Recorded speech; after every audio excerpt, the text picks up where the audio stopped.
It is okay. Maria here. Something important to share. Kindly tell us what you think.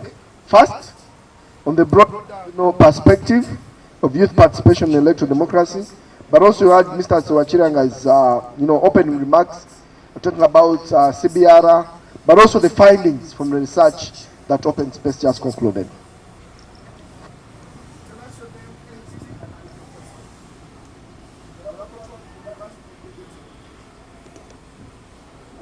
Thank you so much. My name is Lenny Joseph. Yes, I heard very well the research being presented from the open space.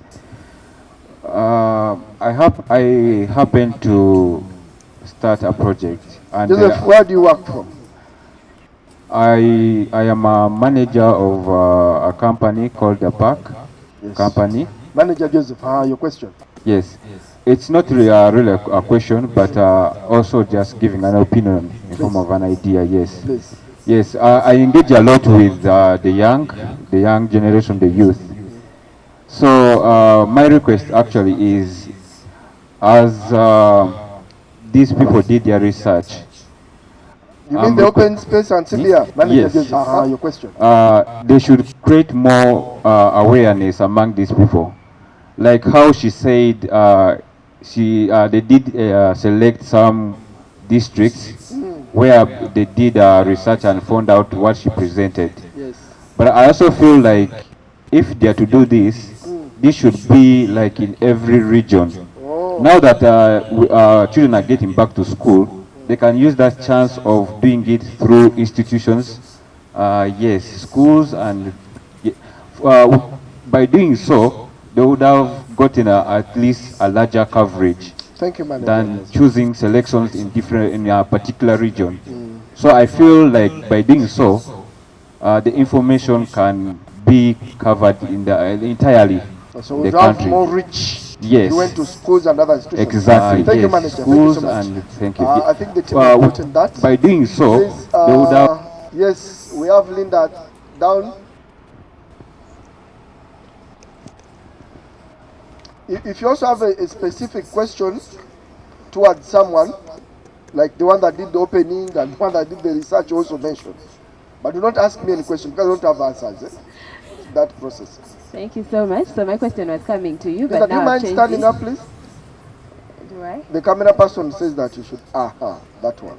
So I had a question for you, but since you've changed all the questions, I will change my questions. Very good. My name is Linda from the United Nations Association of Uganda, and we mainly work with young people. Yes. And like we know, young people is they call it what, a trans state, eh? Like you're not young for forever. Forever. And our elections come after how many years? 4, 5? 5. 5 years. Uh-huh. So if I'm young now, in 5 years I might not be young. And if I've probably gone through this voter education, I will be now an adult and it will be new people coming in. So I'm thinking, can we look at political empowerment? Encouraging these young people to continuously be part of, formation of policies that help in the communities they're living in, their lives, other than just looking at just them voting. Because if we only look at voting, then it is after voting, then everyone goes chilling, and then we come back and resurrect when we have new young people who maybe have all these misconceptions and myths about voting. So can we look at maybe political empowerment? Is that something we can? Thank you, Linda. To Ambassador Nashiba. Your Excellency. Okay, you make me feel important when you are very important actually. Nashiba, stand up for recognition. Her Excellency the Ambassador. Peace Ambassador. Yes, Nashiba. Tell us your name and what you do. Thank you so much. Open Space. My name is Nashiba Nakabira. I work with African Youth Development Link, and I'm also the African Union Youth Ambassador for Peace. I represent East Africa under the AU PAPS.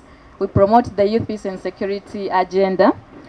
I want to appreciate... Hey, those next to the ambassador did not get up. Please get up for your service. You're sitting next to the AU ambassador. Yes, Nashiba.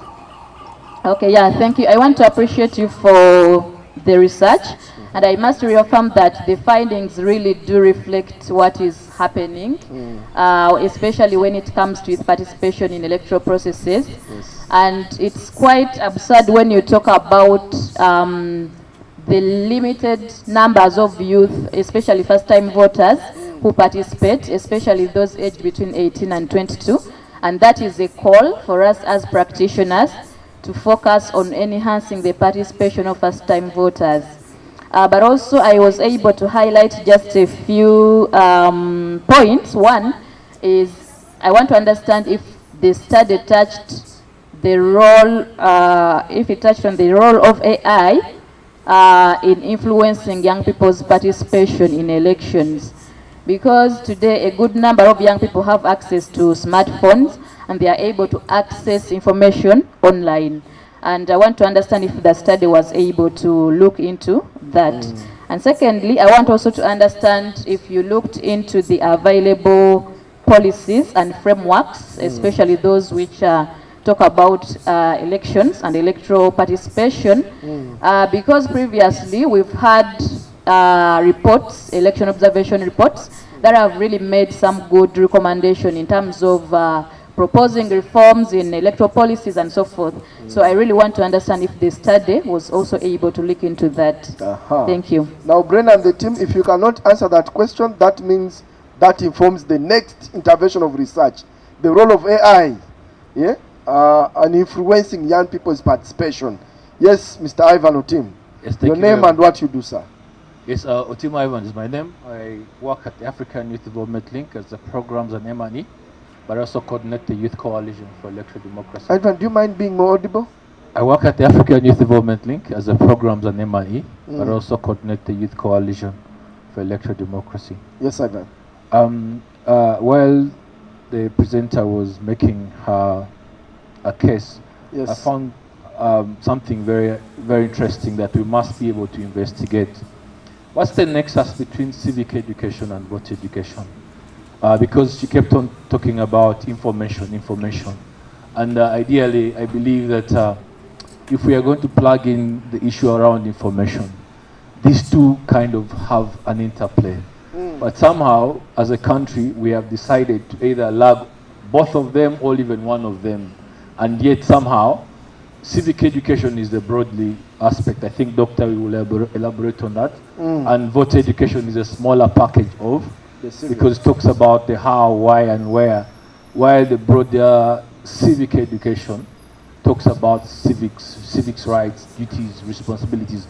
And for us, we know that if we are telling young people about rights, responsibilities, then ultimately everyone should be going in there to register as a voter. Okay. You don't have to remind them, because then you know it's your civic right.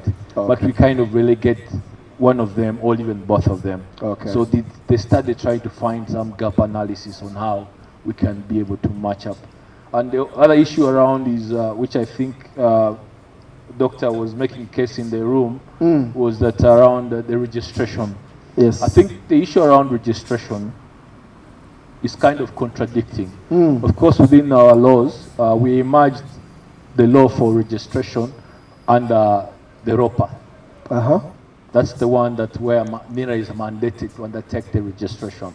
And EC is supposed to co-opt the data from NIRA. Yes. Now, where the issue is, I hear people making arguments that registration should not be a one-time off. I think it's not a one-time off. Yeah.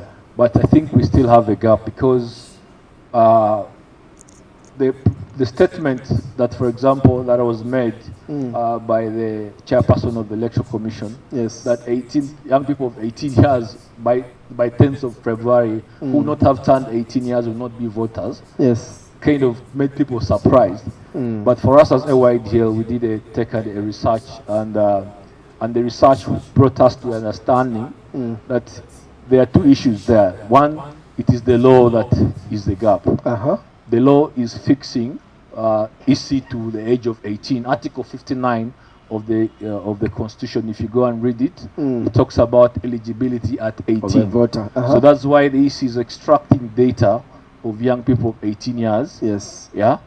But where the gap is that still we know that very many young people will be eligible even after the 10th of February. Okay. Which finds us more on how we can plug into a very critical discussion that can help us be able, even if it's the future, to see how we can amend that article. Thank you, Ivan. A quick one. A quick one. So your suggestion would be, on a personal basis, at what time would you want EC to stop registration?